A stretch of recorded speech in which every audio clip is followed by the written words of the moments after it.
felices de que el Señor trabaja con nuestros corazones. ¿Sí?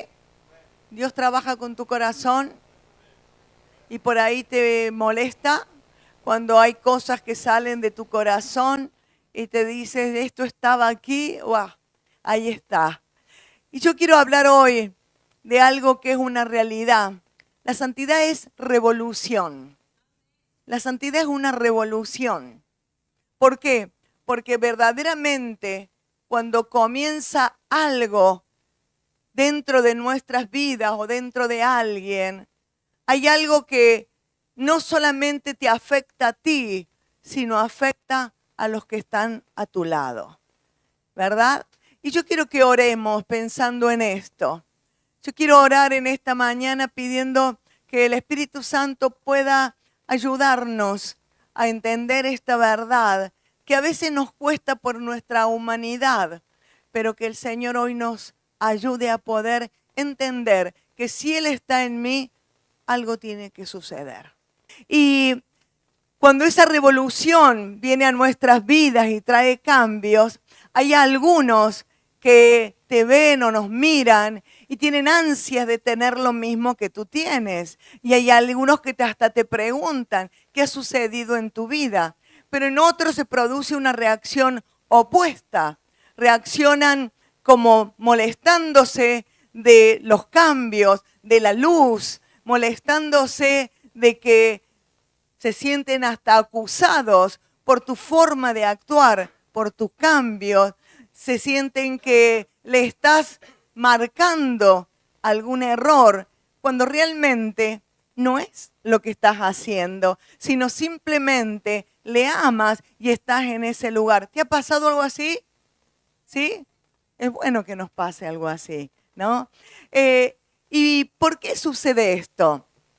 ¿Por qué sucede estos cambios? Esto que provoca que en otros pareciera que estamos dándole algo que no tiene y en otros provoca una reacción contraria, que no quieren saber nada contigo. Y esto sucede porque Dios es santo. Dios es santo y nosotros de su amor nacimos de nuevo. Por esto. Y uno dice, sí, porque como Dios es santo y nosotros por su amor nacimos de nuevo y de su amor fuimos adoptados. ¿Se acuerdas? El domingo pasado hemos hablado de esa beba que fue adoptada. Nosotros fuimos adoptados por un Dios santo y ahora somos su hijo. Y entonces, como consecuencias, debo tener su esencia. Porque si tengo un padre que es santo, yo debo tener, o mejor dicho, tengo. Y ahí está la diferencia. Tengo su esencia. Si yo tengo un padre que es santo, hay sobre mi vida un deseo, una necesidad de que eso, porque dice que sin santidad nadie le verá. Por lógica, porque Él es santo. Entonces, sin santidad, nadie le puede ver. Entonces, no es que yo por miedo al infierno, por miedo a lo que me puede pasar, sino que porque mi Padre es santo, peleo por esa santidad en la cual muchas veces nuestra humanidad está allí, por eso peleo. Pero es lógico, hay una sucesión de verdades que si mi Padre es santo, mi esencia para poderle ver un día está preparada por Dios para que yo pueda ser santo, pero yo debo desearlo y anhelarlo. Entonces mi cercanía con ese Padre, ese Hijo y ese Espíritu Santo es el que me va a ayudar a que yo pueda santificarme. ¿Se acuerdan de Isaías? Hemos hablado algunos domingos atrás de Isaías. Isaías entró al templo abrumado, cansado, triste, en luto. Y allí cuando entró en la presencia ahí en el templo, hubo una presencia tan gloriosa de Dios que transformó todo lo que había. Cuando él entra al templo, era tanta la presencia de Dios, la santidad de Dios lo cubría todo. Dice que había ángeles, los querubines, que gritaban y exclamaban, Santo, Santo, Santo.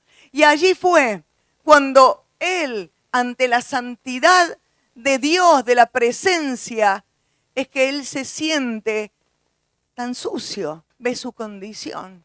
Y eso nos debe pasar a cada uno de nosotros. Mientras más nos acercamos a la presencia de Dios, a la santidad de Dios, más nos damos cuenta cuántas cosas tenemos que cambiar. No el otro, sino nosotros tenemos que cambiar. Y allí cuando las brasas del altar tocan su boca, él siente que algo ha sido transformado dentro de él. Hay una santidad que ahora entiende. De tal manera, esa transformación fue una revolución. Algo como revolucionario pasó en su vida que transformó de tal manera que él entró en pesadez. Él entró en tristeza, diciendo, ¿qué vamos a hacer con esta gente pecadora? Y cuando escucha la voz de Dios a la necesidad, él dice, aquí estoy, Señor. Aquí estoy para lo que necesite. Y esto es lo que produce la santidad. Transformación, revolución dentro nuestro. No porque nosotros veamos las cosas a la forma humana, sino porque lo de Dios entra en nosotros. Su santidad entra en nosotros y comenzamos a ver las cosas de otra manera. ¿Hasta ahí está claro? Y tantos en la palabra de Dios, tantos hombres y mujeres que han tratado de mostrar esta verdad. Y yo quiero hablarte hoy de Ezequiel, un profeta que vivió en el exilio de Babilonia. ¿Y por qué estaban en el exilio? Porque el pueblo había violado todos los principios de cercanía de Dios y llegaron a un punto tal que allí en este libro, un libro sumamente fuerte para leerlo, allí en este libro Dios le muestra a Ezequiel cómo el pueblo se había apartado de Dios, de la adoración verdadera. Le muestra situaciones donde allí en propio Jerusalén estaban adorando ídolos. Pero no solamente eso, le muestra que en el secreto estaban los sacerdotes, los que debían llevar al pueblo a la adoración y a la verdad. Estaban adorando todo tipo de imágenes creadas por las manos humanas. Y allí cuando Ezequiel ve todo esto, Dios que le muestra lo que el pueblo, lo que la gente hacía, en realidad Dios lo que le muestra es su dolor. Dios le muestra su dolor. Dios le muestra cómo aquellos que habían amado de tal manera, habían roto el pacto que había hecho con ellos y se habían dedicado a adorar toda clase de cosa creada por los hombres. Y cuando nosotros pensamos esto, y vemos en la forma en que Dios actúa, pero aún en medio de esto, Dios muestra a Ezequiel que Él aún los ama y los busca para que puedan vivir en santidad. Y este es un mensaje en el cual Ezequiel habla a través de todo el libro. Y su vida es fuerte. Yo digo, haber sido Ezequiel, no sé si hubiera permanecido viva si lees el libro de Ezequiel. Su meta era predicarle al pueblo para que se arrepintiera y para que volviera a la verdadera adoración que era Dios. Vio las consecuencias de vivir una vida alejada de Dios. Ezequiel vio en una forma tan palpable, y yo creo que nosotros también tenemos a nuestro alrededor algo palpable, que es aquellos que viven en una forma alejada de Dios. ¿Cuáles son las consecuencias? ¿Cuáles son las consecuencias de los cuales trae vivir? Pero para el pueblo de Israel fue la destrucción de Jerusalén, fue la destrucción del templo y fue el exilio, donde allí ya terminaron de ser ciudadanos del reino para ser esclavos de aquel pueblo que los tomó. Y al final del libro de Ezequiel hay una profecía esperanzadora. El Señor le promete que va a venir, hay esperanza para Israel y hay esperanza para toda la creación, para nosotros, lo cual reconforta a Ezequiel. Y yo pensaba en Ezequiel y pensaba en nosotros. Nosotros vivimos alrededor de gente que hoy se adora a todo, a todo. Todo bicho que camina o todo bicho que no camina se adora. Hoy hay adoración a todo, aparte de una adoración al ser humano. Es decir, que nosotros vivimos de la misma manera que Ezequiel estaba viviendo, contemplando de que se hacen cosas abiertamente, porque hay cosas que vemos horrorosas, abiertamente de adoración, como hay otras cosas que en secreto, que preferimos no enterarnos, pero lógicamente para Dios eso no está oculto. Entonces, de la misma manera nosotros que Ezequiel vivimos alrededor de un mundo el cual está lleno de cosas que a veces son realmente atrocidades. Cosas que si yo no las entiendo, el por qué, no voy a entender por qué necesito anhelar vivir en santidad. Porque puede llegar a que me contamino, me contagio y a veces hasta pensar, ¿por qué yo no lo puedo hacer? Si los otros lo hacen, ¿por qué yo no lo puedo hacer? ¿Sí? A veces que si el resto lo hace y parece que les va muy bien o les va bien, porque nosotros medimos de acuerdo a lo que yo siento, pensamos, entonces yo necesito entender por qué yo necesito la santidad, anhelar esta santidad sin la cual no veré al Señor. Ezequiel, en el libro de Ezequiel, es de esa famosa visión del valle de los huesos secos, en donde hay un montón, él entra en un valle, Dios lo lleva en visión a un valle donde está lleno de esqueletos. Y allí hay una pregunta de parte de Dios y le dice, ¿viven estos huesos? Y Ezequiel ya a esta altura de su vida dice, Señor, todo lo sabes tú. Yo ya no sé nada de este mundo. Y ahí Dios le da una palabra, le dice, háblale a estos huesos para que cobren vida. Y él le habla a los huesos y se comienzan a formar. Tiene que haber sido escalofriante esa visión, ¿no? Estar allí, una cosa es que yo te la cuente y la leas en la Biblia. Otra cosa es haber estado en el momento en que se juntan los huesos, donde comienzan a crecer, dice, los tendones, la piel, y se ponen. Y también le dice, profetiza vida sobre ellos. Pero lo que Dios le está diciendo, este pueblo muerto es Israel. Este pueblo muerto es Israel, el cual no solamente le voy a dar vida física, sino un corazón de carne. Cambiaré su corazón de piedra y pondré un corazón de carne. Y una vez más, Dios buscando a nuestras vidas. Y más adelante, ya al final del libro de Ezequiel, hay una visión que nos gusta tanto. Es una visión que tiene un cumplimiento variado, múltiple. Y allí él tiene una visión de lo que es sumergirse en la presencia de Dios. Dice que cuando nos sumergimos en la presencia de Dios, todo cambia. ¿Has visto que a veces la mente te bombardea con pensamientos? Las situaciones que vivimos no nos dejan avanzar.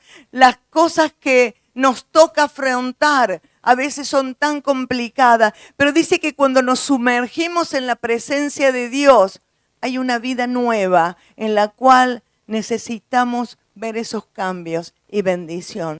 La gloria del Señor, esa que vio Isaías en el templo, se había ido en la época cuando cae Jerusalén. ¿Por qué? Porque la idolatría o la vida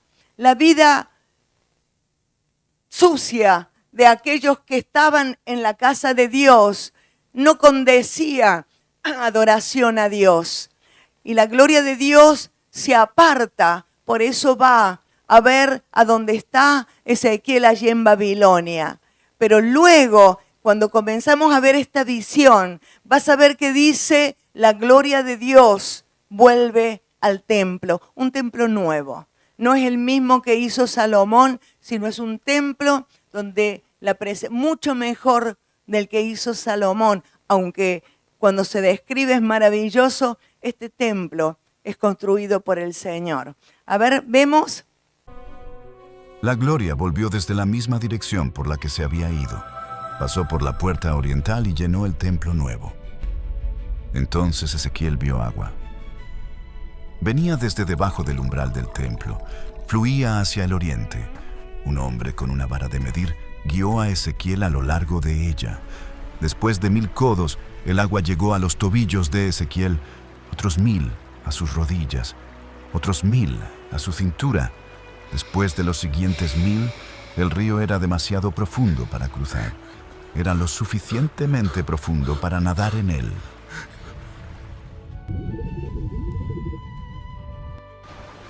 Fluyó hacia el Mar Muerto, el agua más salada y muerta de la tierra.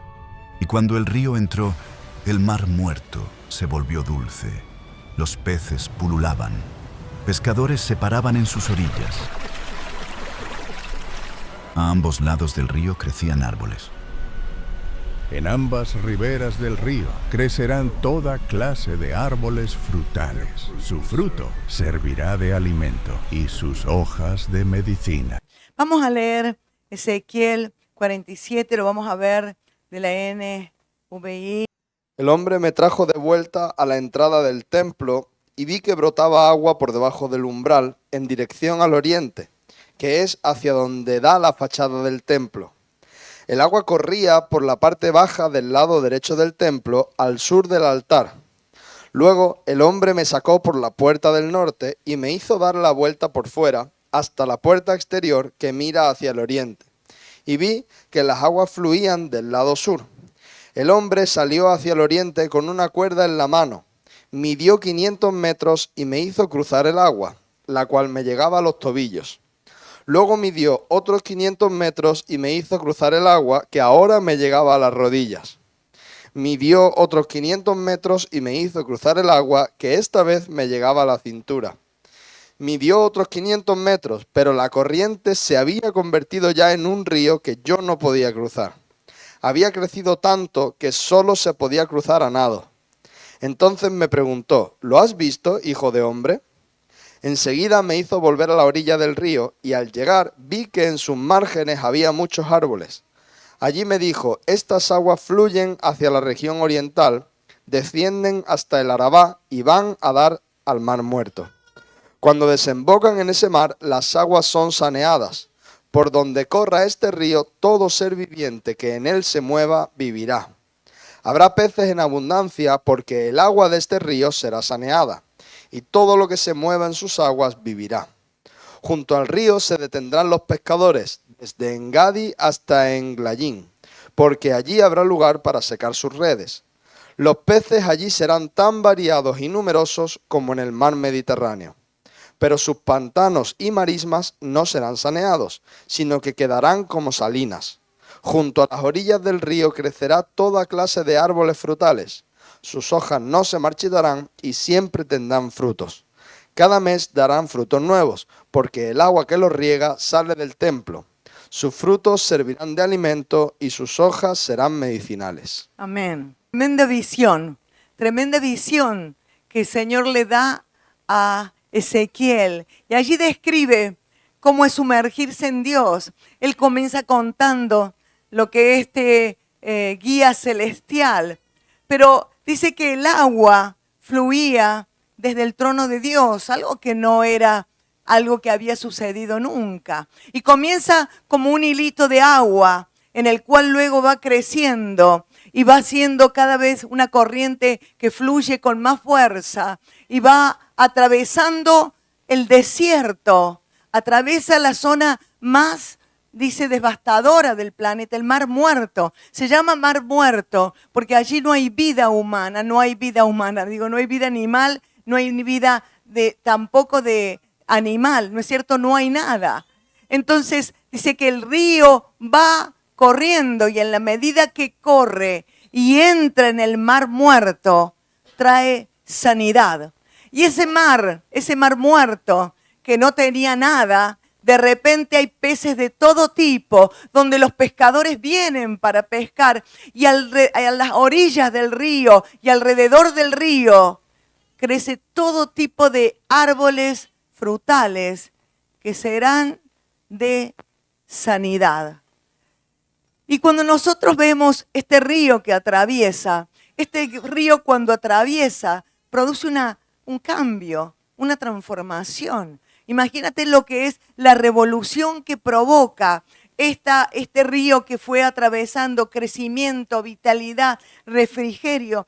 Y esto nos habla de un crecimiento progresivo, ¿no?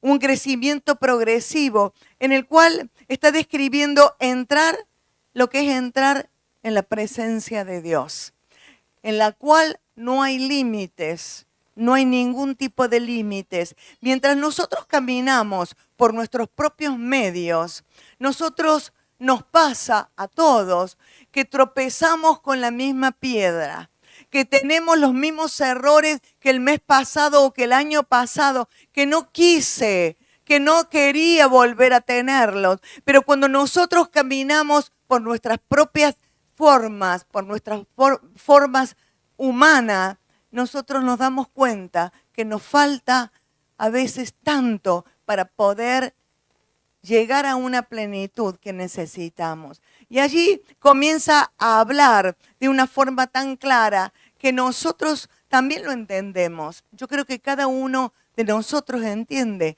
este crecimiento progresivo. Él dice que comenzó a caminar y el agua le daba, ¿a dónde?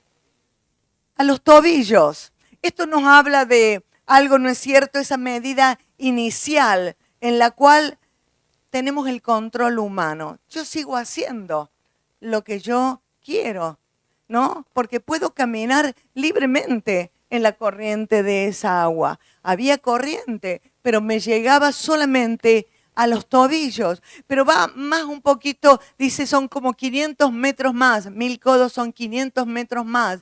Y me llega hasta la rodilla.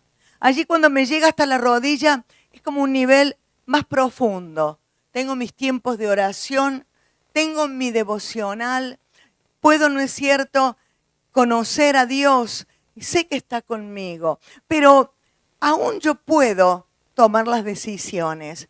Conozco que Dios está conmigo porque siento que está hasta mis rodillas y puedo todavía decidir por mí mismo en aquellas cosas las cuales tengo ganas de decidir.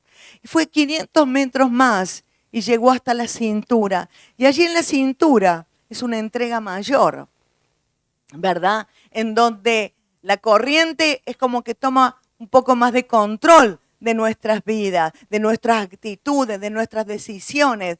Y me doy cuenta que cuando le doy el control a Dios de las situaciones, las cosas salen diferentes. Pero todavía yo puedo seguir tomando el control en aquellas áreas donde no quiero darle el control a Dios o donde quiero seguir pensando que a mi manera la puedo hacer mejor.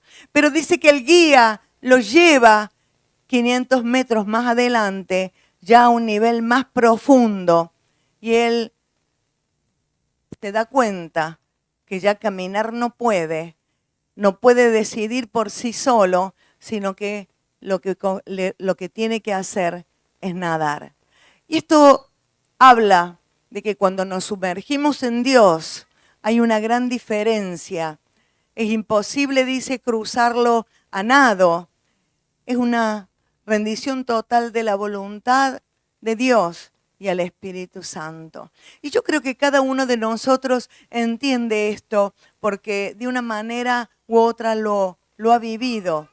Cuando Dios comienza a transformar nuestras vidas de tal manera que aquellas cosas en que era normal hacerlas, ahora no me parecen correctas. ¿Por qué? Porque estoy sumergido en lo que Dios tiene para mi vida. Y esto me habla de profundidad en Dios. Y a veces pensamos que es difícil esto, pero no es que sea difícil nadar en Dios.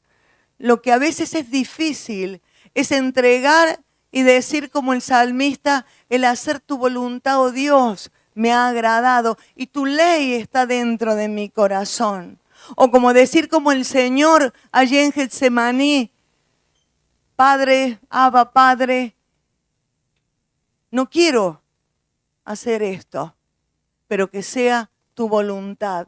Entonces cuando nosotros nos damos cuenta, por eso hablaba al comienzo, que Dios, si hay un Dios santo que me dio vida, yo tengo la esencia para poder pelear por esta profundidad en la cual necesito para vivir de otra manera, para vivir en una plenitud en la que quizás, por eso es que no tengo firmeza, no tengo seguridad, tengo tantas dudas, me siento por momentos en que puedo hacerlo todo y por otros momentos me da la sensación que todo me aplasta. Quiero hacer aquellas cosas porque soy joven, porque necesito hacer lo que me dé la gana. Este es mi tiempo, más adelante. Y son tantas cosas las que pensamos que si yo me sumerjo en Dios, no voy a poder ser más joven, no voy a poder divertirme, no voy a poder realizar mis sueños. Cuando todo lo contrario, cuando nos sumergimos en Dios,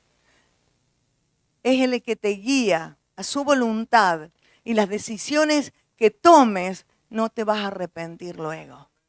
Entonces cuando nosotros, bueno, diría mi amigo Oscar, gracias Rafa, por lo menos alguien está oyendo, pero es una realidad.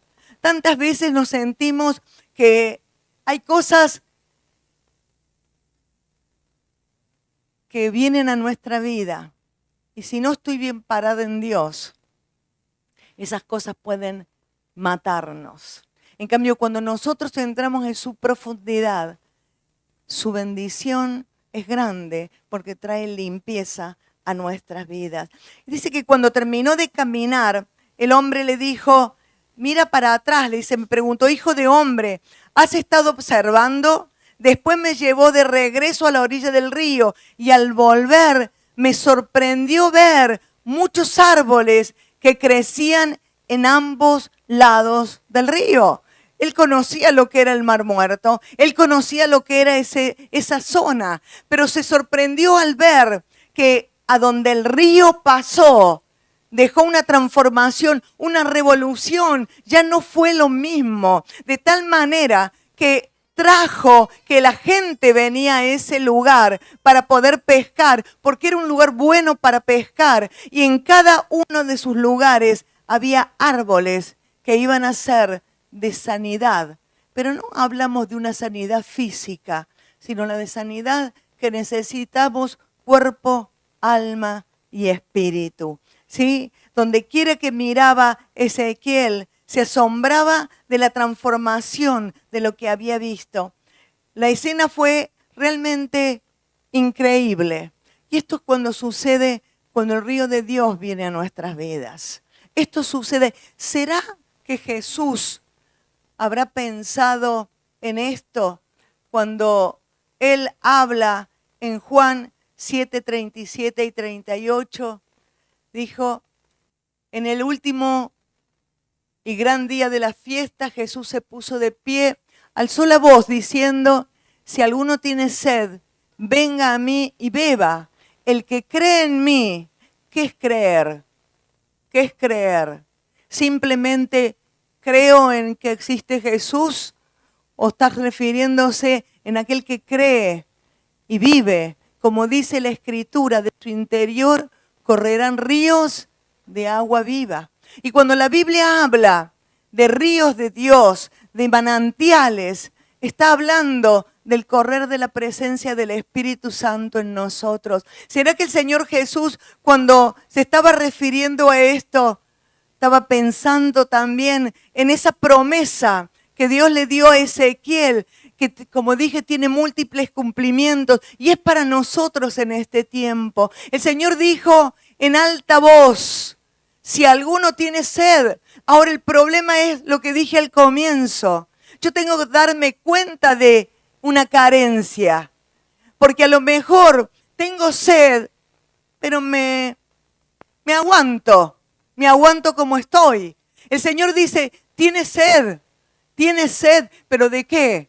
De poder nadar en el río de Dios para que la presencia del Espíritu entre a nuestras vidas en todo lugar. Dice, el que cree en mí, como dice la Escritura, de su interior correrán ríos de agua viva. Y el Señor dice también, mas el que bebiere del agua que yo le daré, no tendrá sed jamás. ¿Por qué? Porque estamos inmersos en Él, sino que el agua que le daré, en Él será una fuente del agua que salte para vida eterna. Es tremendo pensar que al final de la palabra de Dios, allí en Apocalipsis, Juan tiene una visión de algo tan semejante. El último capítulo de la Biblia, Apocalipsis 22, dice, después me mostró un río limpio de agua de vida, resplandeciente como cristal, que salía ¿de dónde? Del trono de Dios y del Cordero, en medio de la calle de la ciudad, y uno y otro lado del río estaba el árbol de la vida que produce 12 frutos, dando cada mes su fruto, y las hojas de los árboles eran para sanidad de las naciones, y no habrá más maldición, y el trono de Dios y del Cordero estará en ella, y sus siervos servirán, y verán su rostro, y su nombre estará en su frente. No habrá allí más noche, y no tienen necesidad de luz, de lámpara, ni de luz del sol, porque el día del Señor los iluminará, porque Dios, el Señor, los iluminará y reinarán por los siglos de los siglos. Esto es cuando el Señor ilumine todo, ¿verdad? Y cuando hablamos de santidad, que es lo que el Espíritu Santo nos está hablando, es cuando penetra el río de Dios y se lleva todo lo que no pertenece a la presencia del Espíritu. ¿Has visto cuando viene un río, una corriente, fluye? Cuando hay basura en el río, las basuras se van porque el río fluye.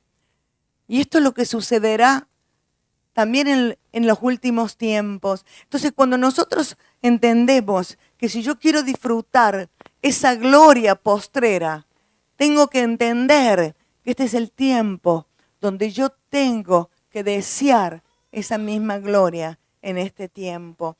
Cuando hablamos de que la santidad es revolución, es porque hay una intensidad dentro nuestro en el cual ya no nos deja caminar a nuestra manera, vivir bajo nuestros caprichos, vivir bajo nuestros enojos, sino que me tengo que dar cuenta cuando la cosa no está para ponerme al lado de aquel que me puede ayudar para no vivir en esta sensación. Quizás tú dices, yo lo intenté, lo probé, hice tantas veces para poder vivir en esa dimensión y no pude. ¿Sabe que aquí hay decisión? Si yo no puedo sola, me pongo al lado de alguien que veo que fluye el río de Dios en su vida y le pido que me ayude, pero para esto tiene que caer el orgullo, tiene que caer aquellas cosas de las cuales esos caprichos, porque si no, Dios es santo, pero no me brinda la posibilidad de que yo sea santa. Entonces, ¿cómo puede ser que me está diciendo que sea santa, pero yo puedo correr a sus brazos? Ese brazo esos brazos del Padre que me levantan y que me ayudan. Yo te puedo decir que tenemos tantas áreas de nuestra vida que pareciera como este río Mar Muerto. Hay áreas de nuestra vida que parece que están secas. Yo tengo áreas que quizás necesitan reverdecer. Necesito áreas donde parece un desierto. Necesito áreas donde Dios tiene que venir con su río para cambiar, para transformar, para que crezcan árboles de frutos y transformen mi vida. No creo que un Dios de amor, un Padre bueno, un Dios santo, me pida que sin santidad no le veré y me deja. Así de la misma manera que Ezequiel pudo ver a un pueblo que no tuvo ningún temor de hacer cualquier cosa, pero sin embargo sí que hubo consecuencias. Y cuando nosotros no hacemos las cosas como corresponden, hay consecuencias en nuestras vidas, ¿o no? Hay consecuencias. ¿Por eso nos dejó de amar Dios? No, no nos dejó de amar, sino que su deseo es que nosotros podamos, como Ezequiel, entrar en la profundidad y entender que Dios tiene transformación y cambio para nosotros. Cuando leemos sin santidad nadie le verá, y cuando vemos todo lo que viene, sabes que aún los que no conocen la palabra están hablando de que viene algo en el cual están preparando escondites, búnker dentro de la tierra. No sé si has leído, te puedo mostrar artículos, donde están preparando escondites para que cuando venga algo que ellos saben que vendrá, no los pille, sino que estén escondidos. No saben que nada hay secreto para Dios. No hay ningún escondite en el cual podemos escondernos. Dice que aún las rocas caerán. Entonces, nosotros tenemos que entender, el Señor vuelve por una iglesia santa. Y el Señor está pidiéndonos en este tiempo, a nosotros, como Iglesia Más que Vida, está pidiéndonos profundidad, cercanía. Está pidiéndonos dejar de caminar hasta las rodillas, donde las decisiones son nuestras, y comenzar en la profundidad. Pero para eso, como decía el domingo pasado, yo tengo que confiar que Dios es bueno. Yo no tengo que tener temor de que lo que me va a pedir va en contra de lo que yo quiero. Si Dios te está pidiendo algo en tu vida, es porque Él está deseoso de verte nadar en la profundidad de la presencia de Dios. Si el Señor te está pidiendo que dejes algo, que te acerques a Él y tú dices, no puedo, no tengo fuerza, no lo hagas con las fuerzas tuyas. No podemos hacerlo con nuestra fuerza. Es imposible vivir una vida de santidad con mi fuerza. No lo puedo porque gana mi carne. Pero cuando amo a Dios, cuando fui adoptada por Él, y sé que tengo su esencia, yo debo vivir en santidad. Yo debo acercarme a Él y pedirle que me llene con su presencia. Y no estamos diciendo que voy a ser santo y lo vuelvo a repetir hasta que nos quede grabado por miedo al infierno, sino porque quiero vivir una eternidad con Él. ¿Quieres vivir una eternidad con el Señor? Ponte de pie. Aleluya.